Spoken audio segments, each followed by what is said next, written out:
The rhetoric and repercussions are packing more venom into the U.S. presidential race. Police in Chicago now say they've charged 4 people for clashes on Friday night between Trump supporters and protesters. Concerns about violence led Trump to cancel a rally there. But it did not stop these protesters from disrupting a Trump event on Saturday in Missouri. The Republican frontrunner has been roundly criticized for exhorting his crowds to rough up protesters like these. But on Saturday, he took a different approach. I hope these guys get thrown into a jail. They'll never do it again. It'll destroy their record. They'll have to explain to mom and dad why they have a police record and why they can't get a job. And you know what? I'm going to start pressing charges against all these people. Okay? And then we won't have a problem. And I don't want to do that. I don't want to ruin somebody's life. They're probably good kids. You know, they're probably good kids. I don't want to ruin people's lives. But the only way we're going to stop this craziness is if we press charges. Later on Saturday, Trump almost found himself sharing the podium with a protester. Have a look at this. Myself, I know it's not...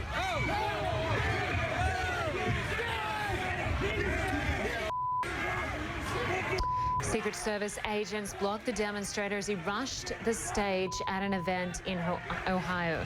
Police charged Thomas Massimo with disorderly conduct and inciting panic. He later released a statement saying, and I quote, "We must non-violently shut down every Trump rally. We must stop this violent, foolish man from taking this country and destroying it. We must, or we will go down with him because we share the same color of skin." If you don't think you're a proponent of white supremacy, it's time to prove it with action. Now, today, tomorrow, and every day until he's back, hidden in a mansion where he belongs. A welcome sign in Ohio on Saturday for all those hoping the recent violence does not escalate. Protests remained peaceful outside a Trump event in Cleveland. The typical words were exchanged, but thankfully no punches were pulled. Our Martin Savage reports.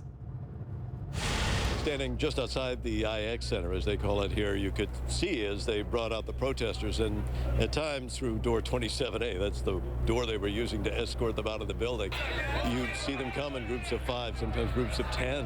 They were cheering. They were apparently taking it as a real badge of honor that they got thrown out of a Donald Trump rally.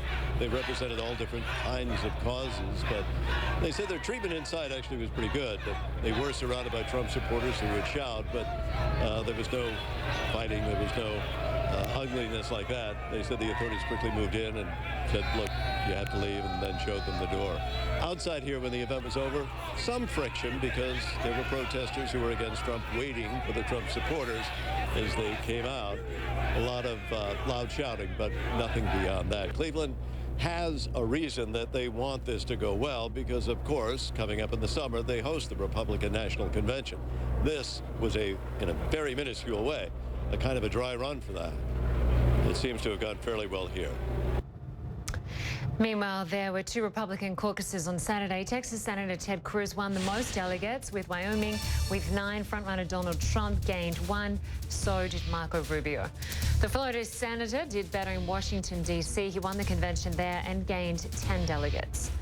Trump is still leading the pack with a total of 462 pledged delegates. Cruz has 371 and Rubio trails with 165. 1,237 delegates are needed to win the Republican nomination. Still to come, horrific atrocities are reportedly plaguing the world's newest nation. Allegations include troops killing civilians and the use of rape as an instrument of terror. Coming up, we'll hear from an advisor at Amnesty International. Plus, the gifts that keep on giving. Coming up, all the oddball moments of the 2016 presidential race, captured on a perpetual loop.